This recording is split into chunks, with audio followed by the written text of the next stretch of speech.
Assalamualaikum warahmatullahi wabarakatuh. Kami dari kelompok 2 akan mempresentasikan materi tentang pembelajaran konsumen.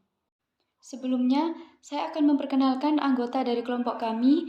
Yang pertama ada Avindo Karisma dengan NIM 1961118. Yang kedua Dina Melanda Dewi Aryani dengan NIM 1961304. Dan yang ketiga dengan saya sendiri, Noverta Adinda Puspanagara dengan NIM 1961348. Dan yang terakhir ada Valen Evolin dengan NIM 1961432. Pengertian pembelajaran konsumen. Pembelajaran konsumen adalah suatu perubahan dalam perilaku yang terjadi sebagai hasil dari pengalaman masa lalunya. Konsumen akan menyesuaikan perilakunya dengan pengalamannya di masa lalu. Pembelajaran dapat dikatakan sebagai proses di mana pengalaman menyebabkan perubahan pengetahuan, sikap, ataupun perilaku. Proses pembelajaran konsumen. Proses pembelajaran konsumen merupakan proses di mana para individu memperoleh pengetahuan dan pengalaman pembelian dan konsumsi yang mereka terapkan pada perilaku yang berhubungan di waktu yang akan datang. Pembelajaran menyangkut perubahan perilaku.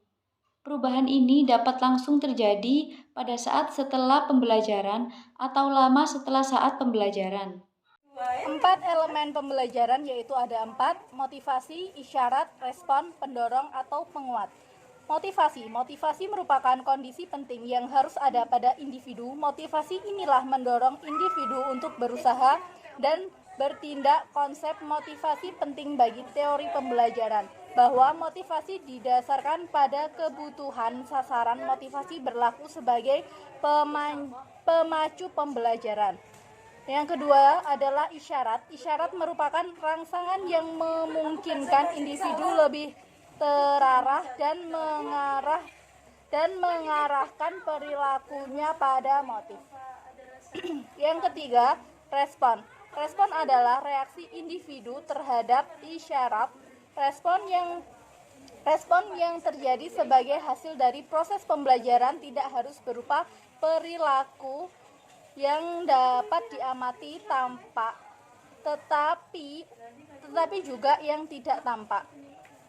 Yang keempat, pendorong atau penguatan. Penguatan adalah segala sesuatu yang diberi kepada individu yang belajar untuk memperkokoh respon yang sudah dibentuk.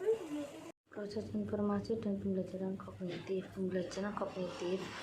Pembelajaran yang didasarkan pada kegiatan mental disebut pembelajaran kognitif. Teori pembelajaran kognitif menganggap bahwa pembelajaran yang menjadi ciri khas manusia adalah pemecahan masalah yang memungkinkan para individu dan dapat mengendalikan lingkungan mereka.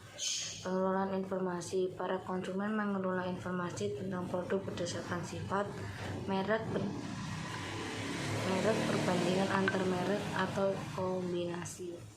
Keterlibatan konsumen dan pembelajaran pasif. Tingkat-tingkat keterlibatan konsumen yaitu 1. Pemenuhan kebutuhan adalah tingkat rendah keterlibatan. 2. Identifikasi. 3. Interanalisi atau tingkat tertinggi keterlibatan.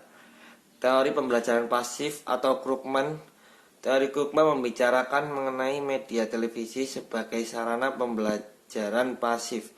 Artinya seluruh informasi yang ditayangkan di televisi merupakan informasi yang datang menghampiri penonton atau konsumen dan bukan penonton yang mencari-cari iklan di televisi. Oleh karena itu, ketika konsumen melihat iklan di televisi, dia berada dalam kondisi pasif. Sekian presentasi dari kelompok kami. Kurang lebihnya kami mohon maaf. Wassalamualaikum warahmatullahi wabarakatuh.